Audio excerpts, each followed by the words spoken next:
terutama rekan-rekan Sivitas Akademi dari Institut Kesenian Jakarta yang sedang merayakan ulang tahun ke-50. Ini acara bernama Cuap-Cuap Cendekia, dan tamu kita kali ini adalah orang yang sangat terkenal di lingkungan kampus Institut Kesenian Jakarta. Beliau tak lain adalah Dekan Fakultas Seni Rupa, Ibu Dr. Indah Cahyawulan. Mari kita dengarkan percakapannya.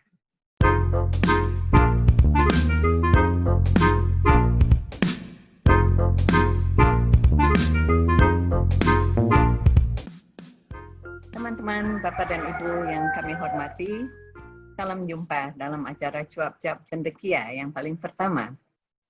Kali ini kita akan bincang-bincang dengan orang yang sangat terkenal di kalangan akademisi, terutama di dalam kalangan Institut Kesenian Jakarta, karena beliau adalah Dekan Fakultas Seni Rupa. Beliau tentu saja dikenal juga di kalangan seniman, karena beliau adalah praktisi. Namanya adalah Dr. Indah Cahyawulan. Halo Bu Indah, apa kabar? Halo Mbak Debra, baik. Baik. Kita akan bincang-bincangnya dengan sangat santai, kurang lebih untuk memperkenalkan gagasan-gagasan Mbak Indah sebagai seniman dan sebagai akademisi, dan lalu kita lihat perjalanan karir Ibu terkait dengan Institut Kesenian Jakarta dan di luar sebagai praktisi. Bisakah Ibu Mbak Indah ceritakan dulu ya, saya melihat di dalam CV Mbak Indah itu Anda memiliki jejak gemilang sebagai akademisi tetapi juga sebagai praktisi. Kalau menyebut diri atau membayangkan diri, lebih suka disebut sebagai seniman atau sebagai akademisi? Enggak gemilang lah, biasa aja. Jadi sebetulnya apa ya, kalau saya itu kan mengerjakan segala sesuatu itu biasanya mengalir aja gitu. Nggak pernah punya target apa gitu, 5 tahun ke depan mau jadi apa, enggak. Jadi memang awalnya sih ya memang sekolah seni, lulus, terus mau bekerja atau bikin perusahaan sendiri gitu ya. Jadi, tapi kalau kemudian diberikan tanggung jawab yang mampu saya kerjakan, ya saya kerjakan sebaik-baiknya. Memang kebetulan 10 tahun terakhir ini saya fokusnya lebih ke akademis setelah saya menutup kantor di tahun 2007. Jadi memang waktu itu niat saya memang ingin kuliah lagi, lanjut S2 dan S3, kemudian karena banyak waktu selain kuliah, jadi ya memang akhirnya fokus di ngajar. Walaupun demikian, tapi masih sih ngerjain kerjaan desain masih, tapi freelance. Gitu. Jadi bedanya hanya sebelumnya mengajar itu sambilan, tapi setelah 2007 itu menjadi sambilannya malah desainnya gitu. Mana yang lebih kuat, seniman atau akademisi? Saya sih nggak terlalu merasa diri saya seniman ya, karena saya orang yang pragmatis. Katanya kan kalau seniman kan nunggu mood kalau kerja, nunggu waktu. Tapi kalau saya kerja ya sesuai deadline aja, mana yang deadline-nya lebih dulu saya kerjain gitu.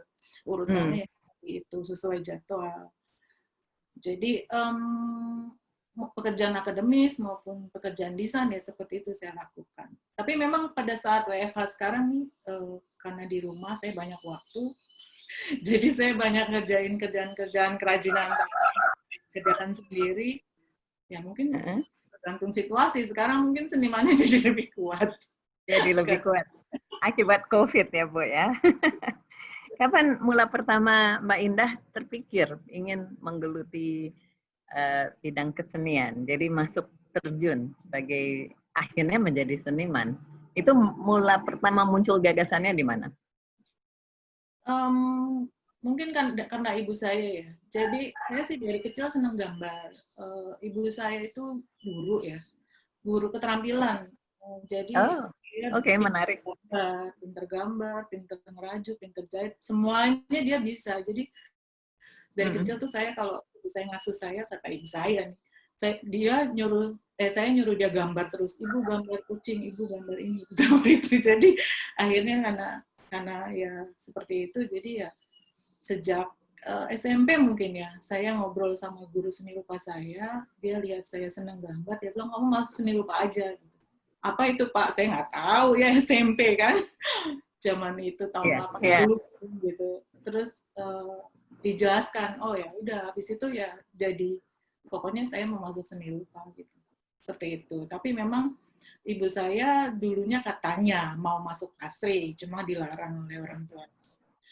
Jadi waktu seni rupa dia sangat setuju dan mendukung. Jadi ya alhamdulillah sih, saya bersyukur juga dapat Mbak Indah, barusan ada pesawat lewat di atas rumah saya. Bisa bagian itu diulang. Yang mana nih?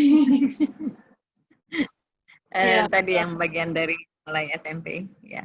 Ya, jadi memang mungkin sejak SMP saya udah mulai bercita-cita jadi seniman sih waktu itu, karena belum tahu desain grafis ya, taunya lukis gitu. Oh, oke. Iya. Kemudian Jadi memang fokusnya adalah di bagian seni lukisnya. Jadi karyanya itu di bagian seni lukis atau lebih kriya, mengerjakan sesuatu dengan tangan. Kalau dulu sih memang pengen jadi pelukis, tapi terus saya kan juga SMP, SMA, kemudian melihat oh ada yang namanya apa desain grafis, baru tahu gitu. Jadi terus kemudian ya namanya juga anak-anak remaja ya, jadi masih berubah-ubah gitu. Kalau kerajinan tangan ya saya senang aja, karena dari SD sih saya memang senang mengerjakan kerajinan tangan. Tapi saya nggak tahu itu bisa jadi karir waktu itu kan. Iya. Jadi sudah membayangkan nanti kelak bisa jadi karir atau di titik itu masih pokoknya ya mengekspresikan. Iya, jadi seniman aja lah gitu waktu itu sih.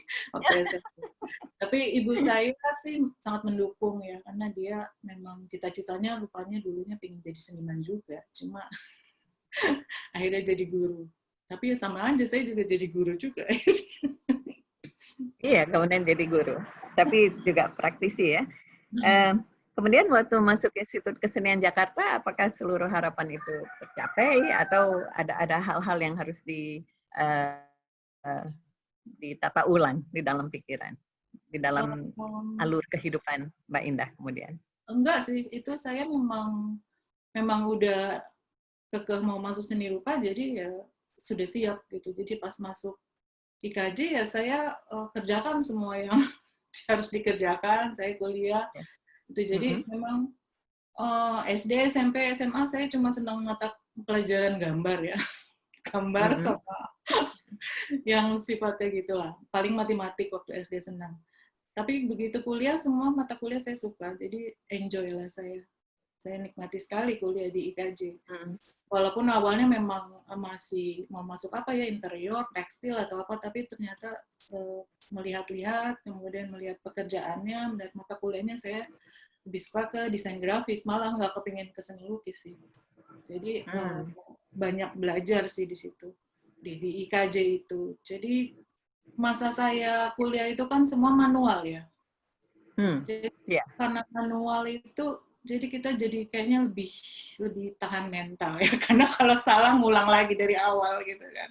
Ya, persis. Kira itu juga bisa membentuk apa ya, saya sekarang ini jadi lebih tough lah gitu. Apakah dengan kini seluruh masyarakat dunia sudah terjerembab, terpasung di dalam digitalisasi, apakah menurut Ibu itu malah sebetulnya hal yang ada yang missing sekarang? Kalau anak zaman sekarang masuk ke dalam kesenian tidak usah semuanya manual, tetapi bisa menggunakan teknologi, menggunakan digitalisasi. Menurut Ibu itu suatu kekurangan atau itu malah memperluas wacana dari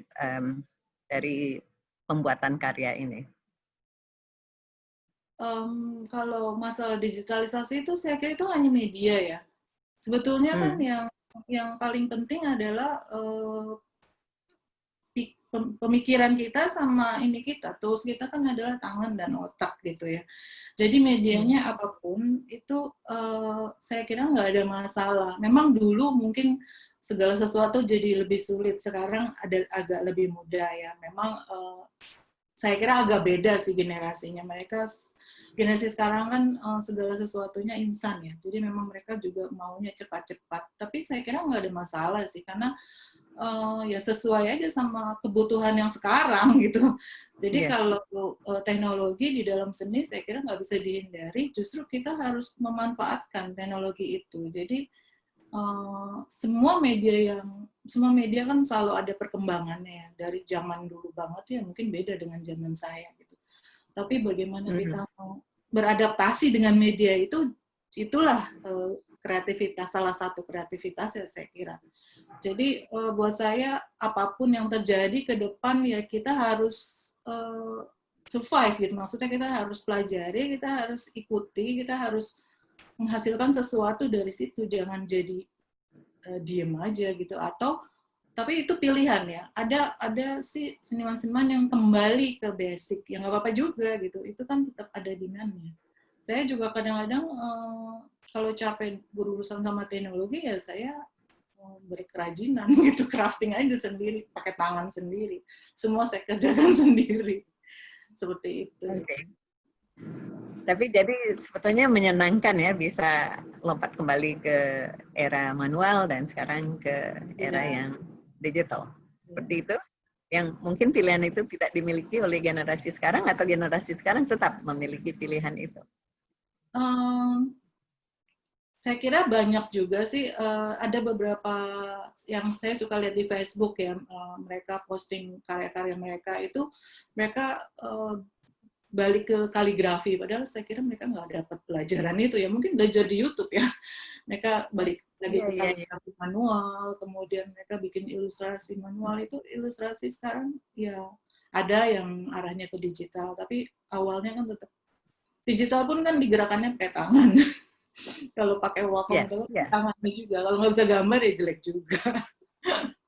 Jadi saya kira tangan tetap harus dipakai, dilatih lah.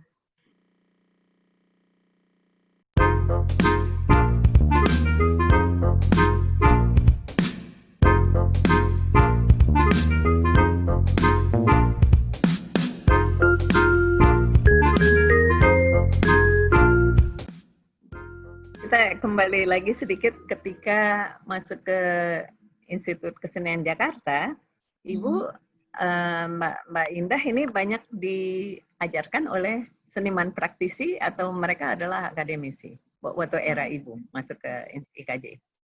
Dulu di IKJ kan saya masuk hanya ada D3 ya, jadi nggak bisa S1 langsung gitu. Ya kalau D3 memang praktek ya kebanyakan ya.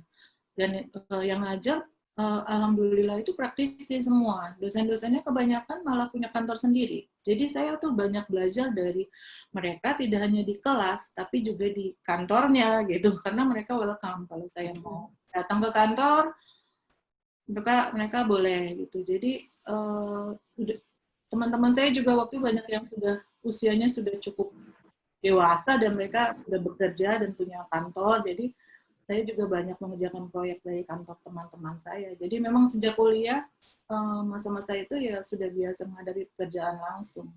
Lingkungannya memang memberikan itu. Jadi pas itu menyenangkan ya, menyenangkan sekali ya. Jadi kita terjun. Kadang-kadang kalau kita lupa diri kerja terus, jadi lupa kuliah sih. Jadi kadang-kadang harus nahan diri, nggak bisa nanti aja pas libur. Kalau tugasnya banyak nanti nggak dikerjain. Dan, nah, ini yang ingin saya tanyakan. Jadi ada citra, bisa salah, bisa betul, bahwa di dalam kehidupan seniman itu keteraturan, disiplin dengan waktu itu boleh diabaikan selama kita sedang mengejar penciptaan. Menurut Ibu, pandangan Ibu terhadap sudut pandang itu bagaimana, Bu? Itu bukan masalah salah atau benar sih, kebiasaan aja ya. Kadang juga itu orang kan punya sifat dan kebiasaan yang beda-beda. Ada yang seperti itu, tapi saya kira seniman-seniman terkenal banyak juga yang mereka disiplin banget loh. Jadi itu nggak jadi ukuran. Makanya mereka terkenal ya? Iya, justru mereka bisa membagi waktu dengan, ya maksudnya bisa, mereka kerja memang misalnya dari, mereka sudah tahu kerjanya bagaimana, mereka bisa ngatur lah ininya, mentalnya. Kalau buat saya sih nunggu mood itu nggak bisa sih, nggak akan jadi-jadi nantinya. Saya biasa, mungkin karena saya desainer, jadi biasa menghadapi pekerjaan ya memang harus dikerjakan. Kadang memang ada beberapa pekerjaan yang kadang kita saking asiknya, karena itu kebetulan yang kita sangat suka gitu ya, kita bisa larut juga sih, bisa jadi lebih lama. Tapi tetap ada tenggat waktu ya. Jadi saya kira nggak bisa lah seniman nggak punya jadwal asal aja nunggu mood apa, malahan nggak jadi sukses sekali kalau seperti itu. Memang berpikir untuk mencipta itu penting banget. Jadi memang justru itu kita harus punya waktu untuk itu dulu gitu. Jadi itu bagian dari perencanaan menurut saya. Oke. Mungkin kita bisa katakan bahwa inti salah satu bagian dari kesuksesan Mbak Indah adalah itu ya, ada disiplin diri dan lalu bisa membagi tenggat waktu dan memiliki perencanaan. Apakah itu khas dalam komunikasi desain visual justru? Atau secara umum maka bisa menjadi akademisi dan juga jadi praktisi? Bagaimana menurut tanggapan itu? Ya kalau DKV sih memang mungkin karena ada deadline dan kita selalu bekerja sesuai timeline gitu ya, jadi memang mau nggak mau itu jadi apa ya, jadi kebiasaan gitu, itu menjadi kebiasaan untuk semua pekerjaan. Dan kalau saya karena saya bekerja, saya juga apa namanya, bukan ibu rumah tangga, maksudnya seorang ibu dan seorang istri, jadi memang mungkin kalau perempuan kebiasaan harus ngatur waktu karena banyak sekali gitu yang mesti dikerjakan ya, jadi merencanakan waktu, membagi waktu, dan mendisiplinkan terhadap waktu itu jadi penting menurut saya. Kalau enggak, ntar berantakan semua. Ya, saya cenderung setuju dengan Mbak Indah tentang itu. Sekarang kita beranjak kepada alur karir Mbak Indah yang menjadi art director.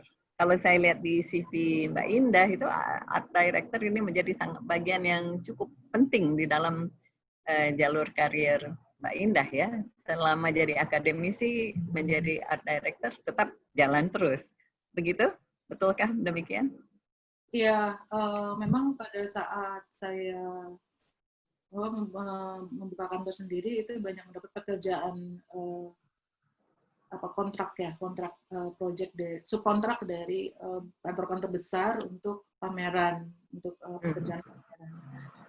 Jadi saat itu saya mengajar seminggu hanya 2 kali, jadi hari lainnya saya bisa di kantor gitu, full mengerjakan pekerjaan kantor. Sebagai art director ya saya bagian dari tim sebetulnya, tim besar, apalagi kalau pameran internasional ya, itu kolaborasi dari banyak orang gitu. Tugas saya mempelajari narasi pamerannya, mempelajari layout site yang disiapkan oleh interior designer, kontraktor, dan kemudian saya menyiapkan properti dan benda-benda yang dibutuhkan. Juga caption atau product knowledge-nya. Biasanya ini makan waktu cukup lama, apalagi jika harus memproduksi bentuk-bentuk khusus sehingga harus bekerjasama dengan vendor. Mengawasi itu adalah bagian dari pekerjaan art director, sampai kemudian mengawasi instalasi dan di lapangan, dan melakukan penataan. Jadi penataan saya biasanya sendiri, maksudnya turun tangan langsung sendiri, karena itu hanya bisa dilakukan oleh director gitu, nggak bisa nyuruh orang lain buat menata pameran. Itu kalau sebagai director. Tapi terakhir-terakhir banyak pekerjaan pameran yang saya kerjakan sebagai creative director dan kurator. Ini lebih banyak yang harus saya kerjakan. Prosesnya juga lebih rumit. Biasanya setelah dapat brief, undangan dari klien itu, pertama yang dilakukan, saya melakukan riset. Jadi semua data, tentang topik pameran itu harus dikumpulkan. Karena saya harus menulis kontennya kan. Jadi saya bikin alurnya dulu, setelah alur disetujui, saya bikin alur dulu, timetable dan segala macam, setelah disetujui. Dari riset awal saya bikin kerangka besar narasi, kemudian bagaimana layout-nya, gaya desainnya, kemudian timeline pekerjaan, dan itu kemudian saya akan membuat draft desain bersama kontraktor atau desainer interior untuk menghitung biaya konstruksi. Jadi kalau itu sudah jalan sambil menulis konten dan membuat rancangan desain, konstruksi berjalan sampai semua final, baru mulai produksi instalasi di lapangan dan penataan. Jadi memang kerjaannya lebih banyak. Tapi saya senang sih jadi bikin konten pameran itu, karena kadang-kadang itu topiknya yang saya nggak ngerti sama sekali, jadi saya belajar banyak hal baru gitu. Kayak seperti misalnya pada saat saya mendapat pekerjaan untuk membuat pameran tentang noken. Saya hanya tahu noken adalah tas dari Papua gitu ya. Tapi ternyata noken itu dalam hidup mereka. Jadi dari riset itu saya baru tahu kegunaan noken itu dari A sampai Z dan apa ininya filosofis dan segala macam yang itu yang ditampilkan di pameran. Kemudian Melanesian, tentang Melanesian people gitu. Itu juga kan saya buta sama sekali informasi itu. Kemudian membaca hasil-hasil riset dari UI, dari mana-mana, saya baru tahu, oh itu penyebarannya seperti apa. Nah itu harus dituliskan di konten pameran. Jadi itu sangat menyenangkan buat saya membuat tantangan, dan juga kalau berhasil bagus itu saya puas sekali. Lebih menyenangkan jadi content director atau creative director atau menjadi kurator? Atau beda-beda? Menyenangkannya berbeda-beda? Beda sih, beda. Kalau art director mungkin tidak terlalu tanggung jawabnya tidak sebesar yang sebagai creative director dan atau kurator ya. Jadi dia kan sudah ada yang mendirect sebetulnya. Maksudnya di atasnya ada konsep besar yang harus diikuti. Tapi kalau saya kreatif dan kurator kan saya yang menyusun semuanya gitu dari awal, dari nol gitu. Jadi ya lain sih, tapi ya semuanya saya senang-senang aja. Dan saya tertarik melihat ya bidang yang Ibu geluti, terutama waktu ada diskusi dengan Bekraf tahun lalu ya Bu ya, yang fashion dengan animasi itu 2019 ya. Ya sejak 2017 ya kita kerjasama. Sejak 2016 sih. Di dalam bidang yang khusus ini itu kan ada beririsan dengan industri, kemudian dunia mungkin berangkat dari Inggris dan kemudian Indonesia menciptakan satu badan yang namanya Badan Ekonomi Kreatif, sehingga kita melihat seniman harus masuk ke dalam dunia industri sambil tetap berkreatif, tetap kreatif, tetapi memahami juga kebutuhan untuk bikin business proposal, memahami alur ekonominya, harga sesuatu, dan lalu hitung-hitungannya, untung dan ruginya. Itu Ibu bisa jelaskan sedikit, apakah itu hal demikian lalu berpengaruh kepada kehidupan berkesenian sekarang, atau itu khas di dalam bidang seni rupa dewasa ini? Ya, sekarang kalau menurut saya sih model kerja seni itu adalah kolaborasi ya. Jadi memang untuk menjadi sukses atau menjadi karya yang dibicarakan oleh banyak orang tidak bisa bekerja sendiri seniman, saya kira ya. Jadi jadi banyak ya, seniman itu harus punya jaringan, menurut saya dia harus ada di jaringan yang tepat, dia menjalin kerjasama dengan banyak pihak gitu ya.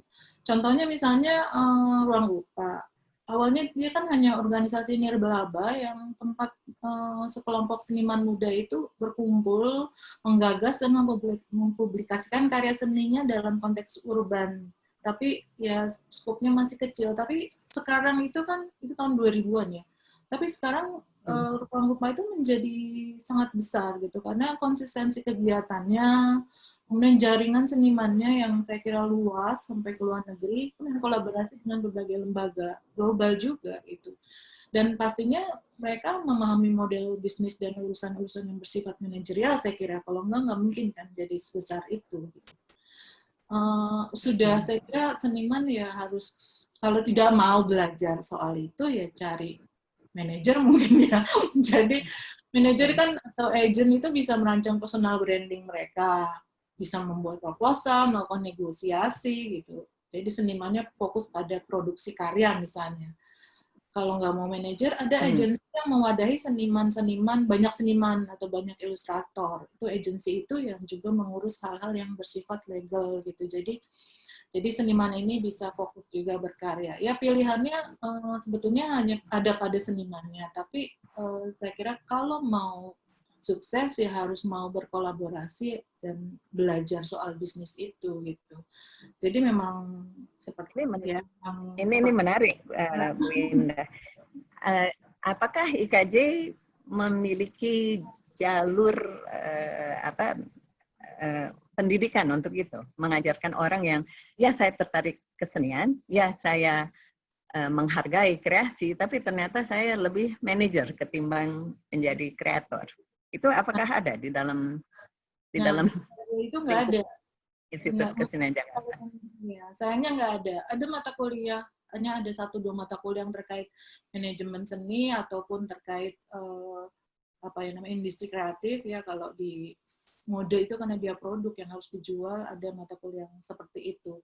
Tapi ada beberapa tawaran sih sebetulnya yang belum kita laksanakan ya karena perlu persiapan, seperti bekerjasama dengan lembaga pendidikan manajemen. Nah ini sangat menarik menurut saya. Jadi mereka ngerti bisnisnya, tapi nggak ngerti desainnya atau seninya, nggak ngerti produknya. Kita ngerti produk tapi nggak ngerti bisnis.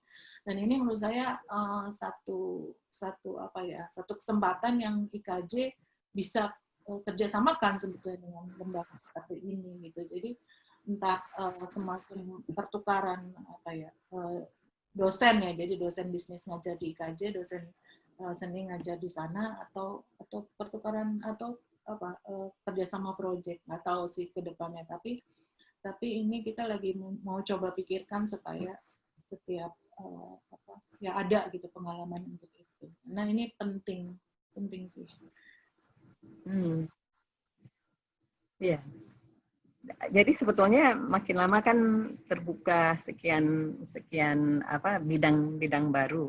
Yang saya tertarik juga melihat bahwa dulu 30 tahun yang lalu mungkin ketika IKJ 50 tahun yang lalu ya, ketika masih LPKJ, ada orang yang masuk ke dalam Lembaga Pendidikan Kesenian Jakarta, LPKJ, murni ingin menjadi seniman tanpa menghiraukan segi bisnisnya.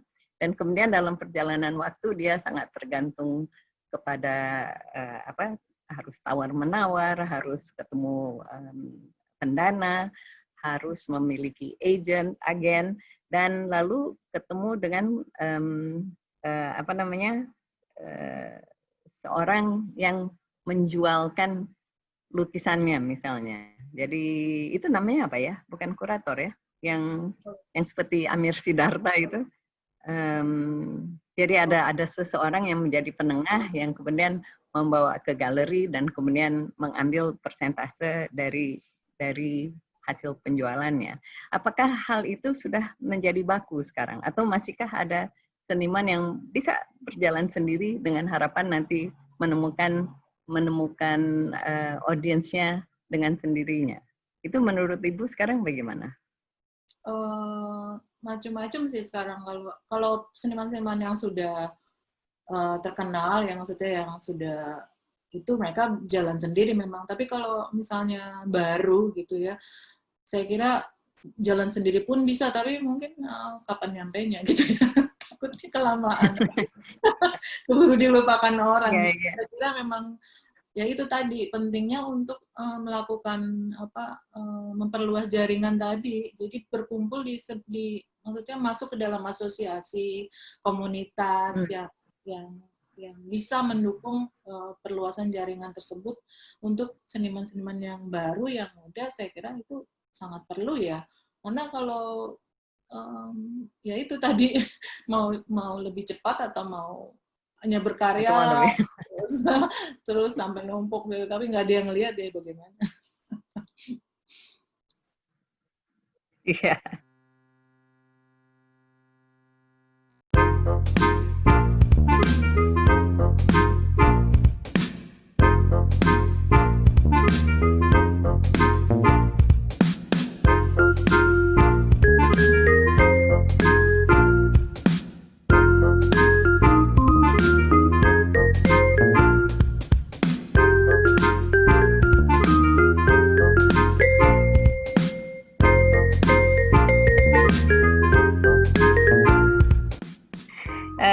kita pindah sekarang topik, Mbak Indah. Saya sangat tertarik kepada penelusuran Ibu terhadap keikutsertaan Indonesia dalam eksposisi-eksposisi dunia. Lalu ada Ibu melakukan penelitian mengenai kehadiran Indonesia dalam Expo Dunia era kolonial, dan lalu ada sorotan terhadap gaya Orde Baru memperkenalkan Indonesia dalam expo ini, dan kemudian era sekarang yang tentu saja kita tidak Orde Baru lagi dengan wacana sendiri yang ingin kita sampaikan ke dunia tentang Indonesia. Itu Ibu bisa kasih gambaran sekilas perbedaan utamanya dan lalu apa yang terjadi sekarang dengan eksposisi-eksposisi. Ya, saya melakukan penelitian di S2 itu juga tentang eksposisi, S3 juga eksposisi. Yang di S3 itu memang... Mulai Ibu tertarik kenapa? Mbak Indah tertarik untuk melakukan ini kenapa, Mbak? Kenapa ya? Mungkin karena saya juga senang praktisi pameran, kemudian saya melihat ini bisa menarik sekali. Oh ya, awalnya saya dulu membaca bukunya Gouda, Bloomberg gitu ya, sama Bloomberg yang tentang Spectacle of Indonesian di Colonial Exposition. Awalnya seperti itu. Kemudian saya melihat, oh ini kelihatannya konsep ini masih dipakai sampai sekarang, itu konsepnya Belanda ini. Saya melihatnya seperti itu gitu saat itu. Tapi terus sejalan dengan saya melakukan penelitian, ternyata Belanda itu kan juga punya dua, kita bisa membagi itu, tapi di tesis saya bisa lebih jelas sih pada saat kolonial seperti apa. Nah, kalau di yang setelah kemerdekaan itu sudah dimulai di masa Soekarno. Jadi kalau zaman Orde Lama itu penyajian pameran internasional itu selalu Soekarno itu kan sangat nation brandingnya itu sangat kuat gitu. Dia selalu pengen ini loh, negara Indonesia itu bangsa Indonesia itu bangsa yang besar gitu. Jadi memang yang diusung itu ideologinya yaitu nasionalisme Indonesia, nation branding, kebanggaan terhadap bangsa yang besar walaupun baru merdeka gitu ya. Makanya di New York World Fair itu bangunannya luas banget, jadi 12 hektar. Itu termasuk 5 besar bangunan terluas dan termegah. Jadi exposition ini menjadi menjadi penting buat Soekarno untuk memperlihatkan atau memperkenalkan Indonesia. Kalau di masa Orde Baru kelihatannya ini masih cukup diperhatikan oleh Presiden, oleh Soeharto, karena dia selalu menurunkan SK Presiden untuk penyelenggaraan pameran internasional ini. Nah, dengan sendirinya SK yang sangat rigid itu terlihat pada anjungannya. Jadi selalu terlihat ideologi pembangunanismenya Soeharto. Setiap pameran yang dilakukan di masa Orba dalam narasi besar selalu digambarkan nih Indonesia masa lalu, masa agraris tradisional sebelum masanya Soeharto. Soeharto masuk jadi presiden, Indonesia membangun infrastruktur, jadi pembangunanisme. Dan kemudian narasi terakhirnya Indonesia menuju masa depan, tinggal landas. Itu pasti ada satelit, ada pesawat, udah canggih lah Indonesia. Terus terus kalau di reformasi, saya kira ini tidak, exposition internasional ini tidak menjadi satu hal yang penting kalau menurut saya ya. Maksudnya bagi pemerintah, karena ini selalu diserahkan kepada kementerian aja sesuai tema pameran. Dulu kalau tema pameran dari exposition-nya adalah tentang laut, ya Kementerian Kelautan. Kalau tentang air, apa. Kalau tentang... Jadi seperti itu. Jadi tidak ada fungsi khusus seperti zamannya Soekarno atau Soeharto. Jadi saya kira hanya seperti bukti eksistensi diri di ajang internasional ya. Makanya penyajian anjungannya selalu memperlihatkan keindahan, kekayaan, keunikan budaya Nusantara, seperti menjual wilayah Indonesia sebagai tujuan wisata dunia gitu, bukan identitas dan kebanggaan nasional. Ya kurang lebih seperti itu saya melihatnya gitu. Jadi memang agak lebih seru, beda. Kurang seru jadi sekarang era reformasi, keikutsertaan kita dalam expo itu nggak seseru zaman Orde Baru. Karena selalu pemerintah nggak ngasih biaya nggak menurunkan biaya yang cukup besar seperti sebelumnya sih. Jadi biasanya negara itu harus mencari mencari dana yang Ya, ya. kemana-mana gitu. Pada ya makanya jadi saya bilang kurang perhatian khusus gitu. Tapi yang terakhir ini kalau nggak salah, tapi harusnya kalau nggak ada COVID ini ada ya tahun ini Indonesia ikut di Dubai. Oh Januari kalau nggak Hmm. salah buka 2021. 2020 November sampai 2021 apa gitu. Tapi mungkin nggak jadi kali karena kan COVID ini. Jadi, oke. Itu padahal Ya, ya. pemerintah Indonesia cukup perhatian karena memberikan dana yang setahu saya cukup besar. Jadi mudah-mudahan setelah ini lebih diperhatikan gitu. Memang sih sekarang tema-temanya tidak terlalu seperti zaman dulu ya, nation branding dan sebagainya. Memang seluruh negara seperti itu. Sekarang memang fokusnya ke lebih ke humanis dan alam. Jadi misalnya tentang makanan, tentang tadi air dan sebagainya. Tapi kan itu kita ada semua gitu. Sebetulnya kalau kita mau fokus memperlihatkan ini yang sudah kita lakukan, ya bisa menarik juga. Menurut Mbak Indah, yang expo mana yang kalau boleh disebut yang paling sukses menampilkan Indonesia dengan segala keragamannya? Kalau Ada yang bisa?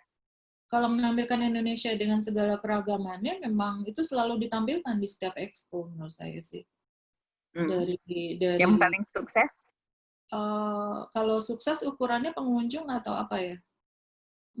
Oh iya, itu sulit juga ya kita sebutnya. Tapi ya setiap kalau mau bicara yang bangunannya paling megah dan itu tercatat, maksudnya itu ya zamannya Soekarno gitu ya, karena gede banget. Tapi zamannya Orde Baru, zaman Soeharto Yang di mana? Yang di New York ya? Yang ya. tahun yang 64. Oke, ya. Kalau zaman Kalau zaman Soeharto yang paling menarik menurut saya justru yang Osaka yang tahun 70. Tahun 70 itu bangunannya seperti Borobudur kan. Dia kalau kita masuk ke dalam juga dia melingkar gitu jalannya. Itu banyak karya-karya seni dari seluruh seniman-seniman besar di Indonesia itu juga ditampilkan. Jadi bukan hanya tradisi, bukan hanya karya tradisi, tapi juga seni kontemporer itu ditampilkan. Itu sih kalau dari catatan saya. Kalau setelah ini ya gitulah jualan budaya ya, tari-tarian. Ini mungkin saya salah catat, Mbak Indah, tapi saya mengamati bahwa hampir semua expo dalam Orde Baru dan entah sekarang itu ada rekam jejak Institut Kesenian Jakartanya. Apakah ada akademisi yang menjadi penasehat atau ada yang ikut menjadi panitia? Yang pasti sih penari banyak yang ikut, lalu seniman patung, seniman lukis juga hadir. Itu apakah pernah ada yang memperhatikan itu bahwa sebetulnya ada sentuhan Institut Kesenian Jakarta di dalam penampilan Republik Indonesia di dalam eksposisi-eksposisi dunia ini? Atau saya ngaco sama sekali? Ya, sebetulnya kalau expo itu kan kerjaan kolaborasi ya. Memang untuk penataan yang pada masa Orde Baru itu setahu saya tahun 86 dan 92 itu diserahkan kepada ITB. Jadi ada tim dari tim desainnya ITB yang memikirkan desainnya gitu. Kemudian tahun 88 itu Pak Wagiono ya, mantan rektor IKJ yang mengerjakannya, bertanggung jawab terhadap desain anjungannya. Jadi memang karena kolaborasi kayak misalnya waktu yang dari sejak tahun 70 sih mungkin ya, itu memang kerjasamanya lembaganya tidak hanya satu lembaga pendidikan, tapi misalnya ITB pasti juga mengajak IKJ, ISI, dan dan seperti itu. Jadi, tapi untuk seni pertunjukan, setahu saya pas Mas Sardono itu memang dari tahun 64 sudah terlibat dalam eksposi. Dia menari di tahun 64. Kemudian di tahun yang di Vancouver itu yang saya lupa. Yang di Vancouver. Di Vancouver ya, itu dia penanggung jawab. Tanggung jawab. Jadi memang itu banyak sekali seniman-seniman dari IKJ yang hadir dan memang sudah jaringannya seperti itu. Jadi memang banyak penanggung jawab yang salah satunya dosen IKJ misalnya, sehingga pasti ada lah jejaknya di situ. Gitu. Jadi sebetulnya cukup membanggakan juga ya bahwa untung ada sebuah Institut Kesenian Jakarta, lalu ikut menampilkan Indonesia. Atau itu biasa ya. Kita masuk sekarang Mbak Indah ke komunikasi desain visual yang tadi tentang model bisnis.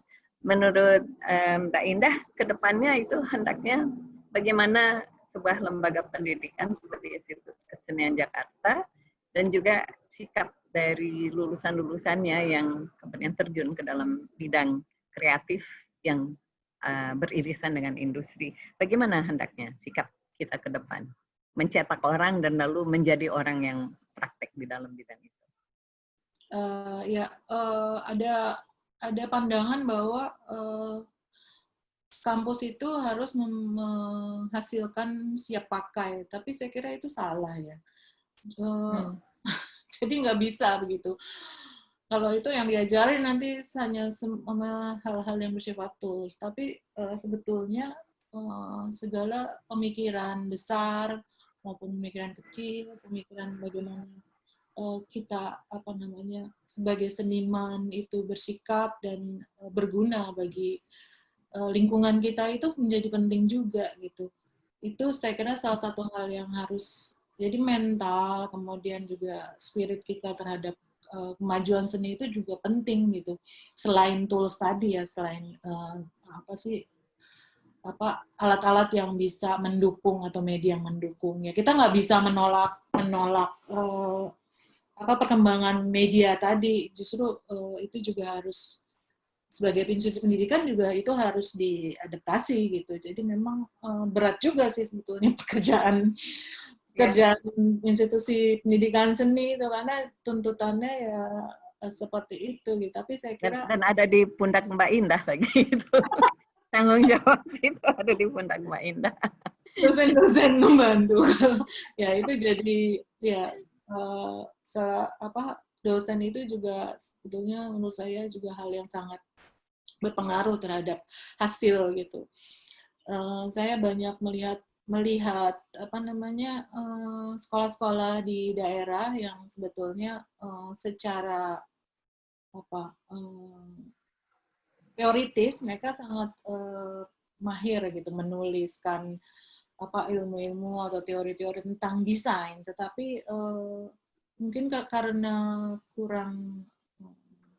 bukan kurang praktek ya kurang mendapatkan kesempatan untuk melakukan pekerjaan yang sesungguhnya atau mendapat itu akhirnya hasilnya kan terhadap mahasiswanya. Jadi hasil karya mahasiswanya kok ya nggak sesuai dengan apa yang dibutuhkan saat ini gitu.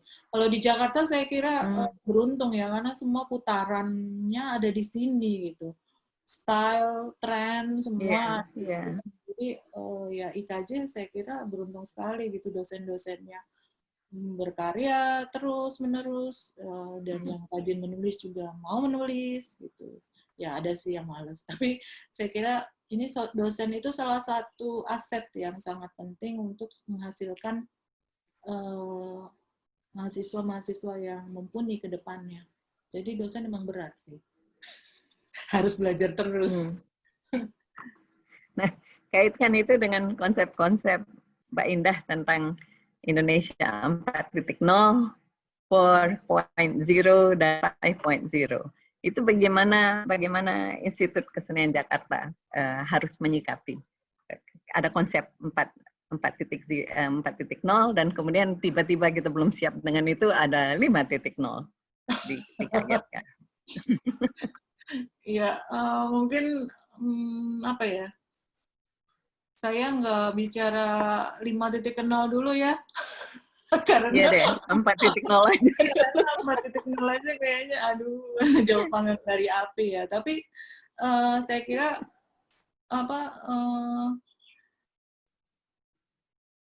adanya COVID ini mungkin bisa dibilang blessing in disguise ya, kalau saya bisa ngomong, karena sebetulnya untuk saya waktu baca papernya Mbak Indah, wow, COVID ini adalah blessing in disguise, kita bisa loncat ke 4.0 gitu. Karena sulit sekali awalnya untuk kita memaksa dosen untuk bersikap adaptif terhadap teknologi gitu dan mengubah metode belajar gitu. Kita sudah merancang kurikulum itu akan ada kelas yang online sebetulnya dari beberapa tahun sebelumnya. Cuma nggak kejadian-kejadian gitu. Tapi kemudian ada COVID berdampak pertama pada metode belajar tentunya gitu ya. Kemudian yang tadinya banyak yang hanya mengandalkan improvisasi, tidak menyiapkan materi secara detail, hanya begitu ketemu baru ngoceh gitu ya. Nggak bisa sekarang. Jadi semua dosen harus menyiapkan modul yang lengkap gitu ya. Bahkan materi yang lengkap saja kan tetap harus didampingi dengan video penjelasan. Kalau mahasiswanya kan kadang-kadang nggak ngerti gitu juga kalau cuma baca teks gitu kan. Jadi memang saya kira dosen ya harus merombak mindset-nya juga gitu. Pola-pola belajar dan mengajar model empuk itu sekarang udah nggak bisa dilakukan. Itu salah satu aja dari metode. Karena belajar kan sekarang pusatnya pada mahasiswa.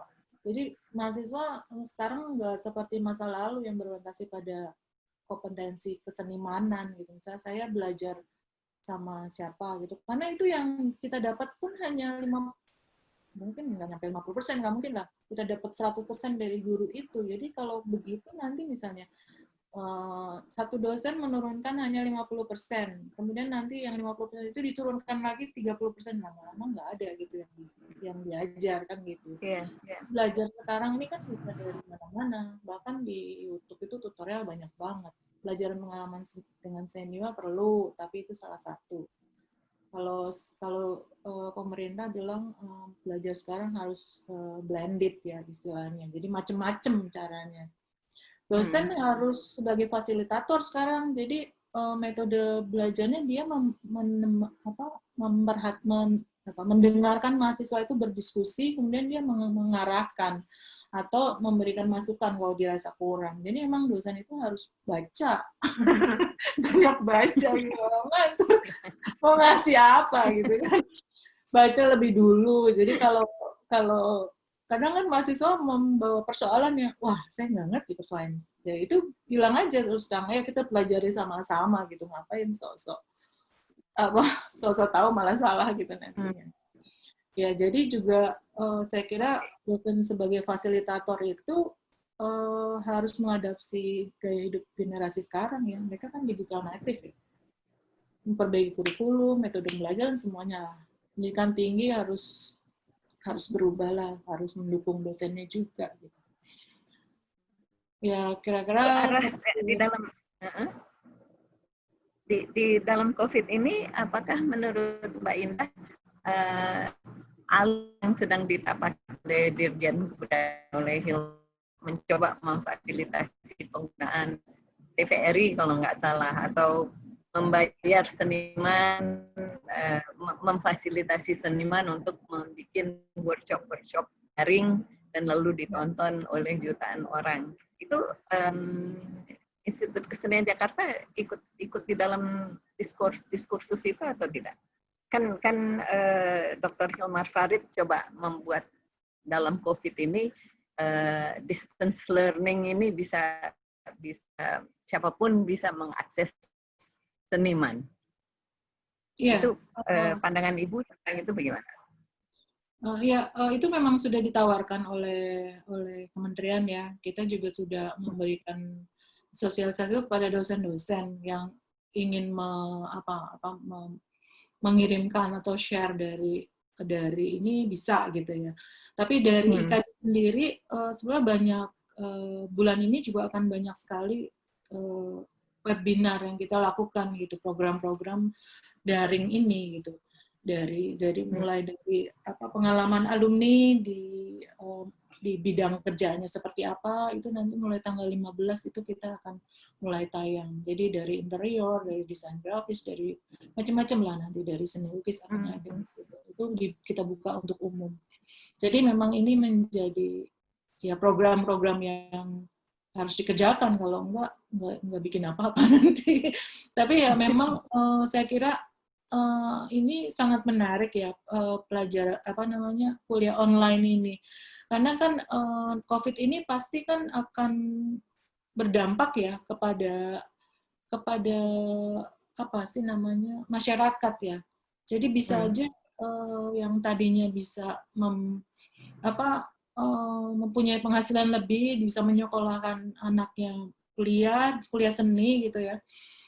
Tapi bisa jadi sekarang kan nggak bisa. Jadi memang mungkin sudah waktunya misalnya IKJ ini bikin semacam kelas-kelas online yang sekali ketemu, yang sifatnya tutorial dengan harga yang sangat murah gitu, untuk bukan mengantisipasi, untuk pilihan bagi mahasiswa masyarakat yang kepingin belajar seni, tapi tidak punya cukup uang gitu.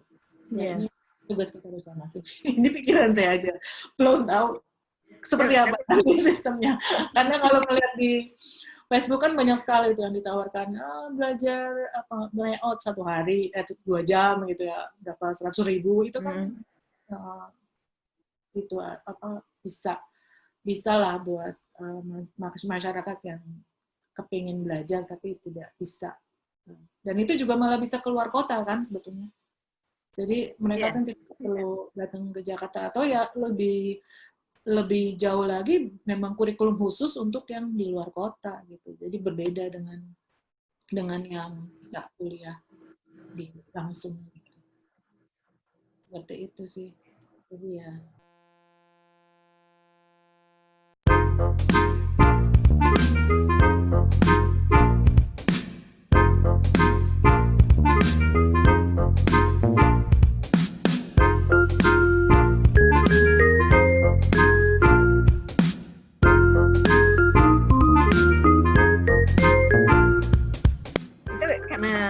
Mbak Indah sudah mengungkit tentang luar kota dalam kota. Mbak Indah adalah satu dari cuma 2 asesor akademik ya di lingkungan Institut Kesenian Jakarta. Bisa ceritakan sedikit tentang beban dan tanggung jawab yang dipanggul dengan jabatan itu, dengan posisi itu? Ya, awalnya itu saya sih yang jadi asesor kan sebetulnya saya melihat ini kayaknya ada yang kurang kita ketahui di dalam proses akreditasi ini gitu ya. Jadi cita-cita saya waktu itu memang setelah saya lulus S3, karena asesor harus S3 kan. Setelah lulus S3 saya mau nyoba apply menjadi asesor karena saya pengen tahu sebetulnya nih akreditasi ini harus seperti apa sih gitu. Jadi saya pengen tahu lebih detail untuk supaya ngerti gitu. Nah, kemudian kebetulan karena diterima gitu ya. Jadi memang ada proses rekrutmennya 4 hari kalau nggak salah. Kebetulan alhamdulillah lolos. Mungkin nggak banyak kali asesor seni yang mendaftar. jadi saya bisa lolos. Jadi dengan Mbak Indah satu-satunya. Ya, jangan-jangan. Jadi ya udahlah lulusin aja gitu. Jadi ya sebetulnya pemikiran seperti itu. Jadi kalau masalah bebannya sih nggak ada ya. Saya sih senang-senang aja. Karena asesor ini kan udah jelas sebetulnya untuk menilai itu ada matriks penilaian, ada panduan. Asalkan kita membaca dengan baik barang yang dikirimkan, menilai sesuai panduan, dan mengirim sesuai jadwal, gitu, tenggat waktu, ya nggak ada masalah. Palingan pada saat visitasi di lapangan, kita harus mencocokkan aja, sesuai nggak antara borang sama bukti. Nah, lebih banyak menyenangkannya sih ketemu banyak orang, kenal banyak orang baru, jadi banyak teman gitu ya, kalangan akademisi terutama. Dan yang pasti sih sangat berguna buat saya untuk melihat kekurangannya apa nih buat IKJ, sehingga saya bisa tahu persis gitu, dan untuk memperbaikinya di bagian mana. Itu sih jadi asesor itu buat saya. Biasanya lembaga yang diakreditasi itu apa? Pendidikan menengah atau pendidikan tinggi? Oh, kalau saya pendidikan tinggi, khusus desain. Pendidikan tinggi. Khusus seni. Kalau sekolah menengah bagaimana, Mbak Indah? Akreditasinya itu asesor juga yang harus lakukan atau?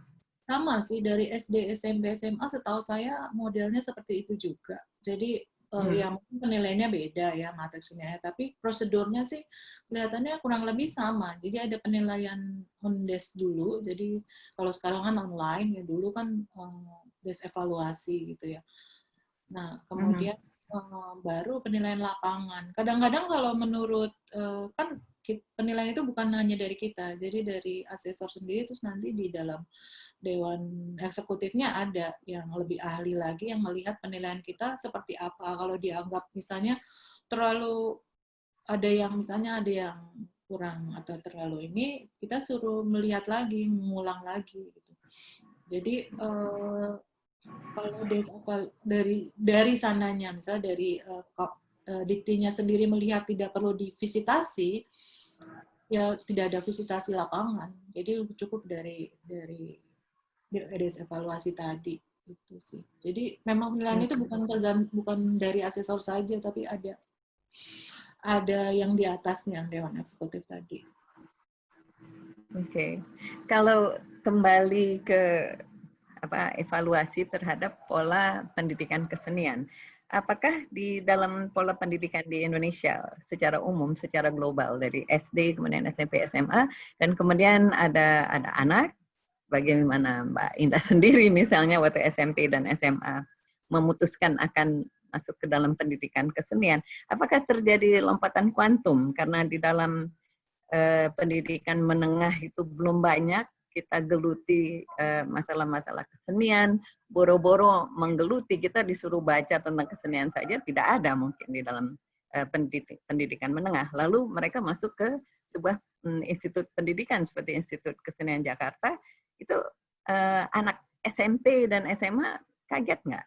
Ada jaraknya terlalu jauh antara konsep pendidikan, konsep kesenian di sekolah menengah dan kemudian ketika dia geluti bidang itu di pendidikan tinggi.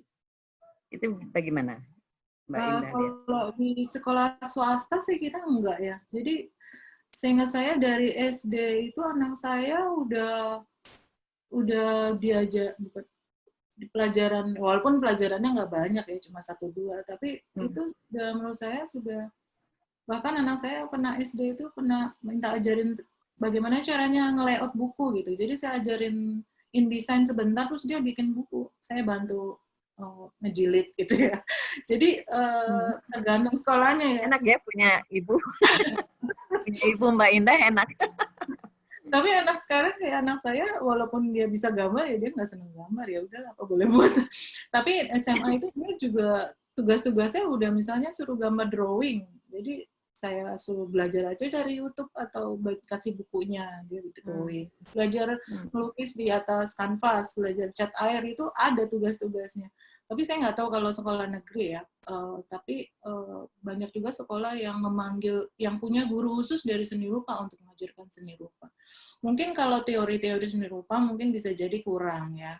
Tapi kalau secara praktek, saya kira banyak sekolah yang sudah punya lah memikirkan itu gitu. Oke.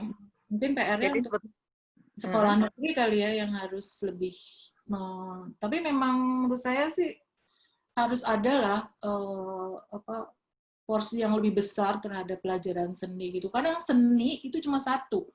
Terus dalam satu semester itu dibagi-bagi seni rupa, seni musik, seni apa lagi gitu misalnya. Kan nggak bisa seperti itu. Iya. Mereka dapat apa gitu kan. Persis. Jadi porsinya memang harus lebih besar sih. Apalagi zaman saya dulu, saya sekolah negeri terus kan. Nggak ada tuh. Sama sekali. Kebetulan saya SMP dapat guru gambar yang dari IKIP kalau nggak salah. Jadi saya bisa ngobrol. Jadi kan sayang sekali di Indonesia selalu faktor kebetulan kan. Kita punya ibu yang guru, kita punya guru yang tertarik, tapi anak yang tertarik lalu tidak menemukan orang-orang seperti itu kan dia seperti anak induk kehilangan ayam. Anak ayam kehilangan induk. Tidak begitu kan? Dan kemudian akhirnya dia masuk jadi pegawai biasa aja karena keinginan berkeseniannya lalu mati di tengah jalan. Itu mungkin ini pertanyaan terakhir, Mbak Indah. Di dalam new normal, di dalam normal baru yang segera akan luncur tahun ini, bagaimana melihat bagaimana cara kita sebagai masyarakat bisa mengembangkan bibit-bibit kesukaan kepada kesenian supaya bisa menjadi bangsa yang sangat berkesenian, bangsa besar yang sangat peduli kepada kesenian, lalu menciptakan kreator-kreator di masa depan yang berbicara di panggung dunia. Oh, pertanyaannya gede banget ya. Menurut Mbak gimana? Ya, saya kira sih sebagai institusi pendidikan ya, saya bicaranya mewakili lembaga pendidikan tinggi seni gitu ya. Kita memang harus apa ya, istilahnya membuka barrier itu gitu. Jadi desain itu kan saya melihat kenapa kita desain itu kayaknya sangat apa ya, kayak di puncak gunung gitu ya. Padahal itu sampai ke warteg itu ya pakai desain grafis gitu kan. Iya, iya. Tapi kenapa seperti ada apa ya? Ada ini yang beda gitu. Ya apakah ini apa namanya? Seperti ada entah konsep entah apa ya. Kayaknya ini terpisah dunianya gitu. Padahal ya desain itu kan semua orang pakai desain, semua orang perlu desain gitu. Jadi memang harus turunlah ke bawah gitu ya, menurut saya ngajarin mereka estetika yang inilah, yang bukan yang canggih-canggih, tapi yang harmonis, yang apa itu seperti apa gitu ya, sesuai dengan ininya mereka gitu ya, kebutuhannya mereka. Jadi pengabdian masyarakat itu jadi penting sih menurut saya sih. Jadi sebagai institusi pendidikan tinggi ya memang tugasnya adalah ke situ gitu. Kalau apa namanya semacam pengalaman kuliah, pengalaman kelas sehari itu kita sudah coba lakukan setiap tahun itu 3 kali kita mencoba membuka semacam workshop seni untuk umum. Ya memang nggak bisa terlalu banyak, tapi kita selalu membuka secara gratis untuk semua yang pengen belajar seni, semua pengen belajar craft, semua pengen belajar apa, kita selalu buka gitu. Cara kita promosi seperti itu, kita nggak pernah beriklan yang bagaimana, tapi maksudnya itu supaya istilahnya membiasakan masyarakat ini biasa melihat terlibat dalam seni gitu, biasa melakukan hal-hal yang terkait dengan seni. Itu menurut saya juga penting gitu, interaksi langsung gitu dengan masyarakat itu ya. Ya kalau sekarang memang sulit lewat tatap muka ya online malah lebih gampang sih menurut saya. Artinya nggak terbatas waktu dan nggak terbatas ruang gitu kan. Jadi kita bisa merekam banyak video, kita sebarkan. Ya tadi pemerintah kan juga bisa malah memfasilitasi. Tapi kalaupun tidak ada fasilitasi dari pemerintah, ya sebetulnya semua orang bisa melakukan itu gitu. Jadi memang tanggung jawab pendidikan tinggi seni ya membongkar barrier itu sih. Jadi supaya apa ya seni itu adalah sesuatu yang sehari-hari lah, gitu ya. Bukan sesuatu yang tinggi atau yang sesuatu lian gitu, bukan. Iya, iya. Cita-citanya seperti Oke, saya kira itu adalah kata-kata bijak dari Mbak Indah Jaya Wulan yang sangat oke. Kita sudahi percakapan ini. Dari tadi Mbak Indah saya penasaran, yang di belakang itu gantungan apa sih? Itu karya Ibu bukan? Yang di belakang. Kalung. Apa?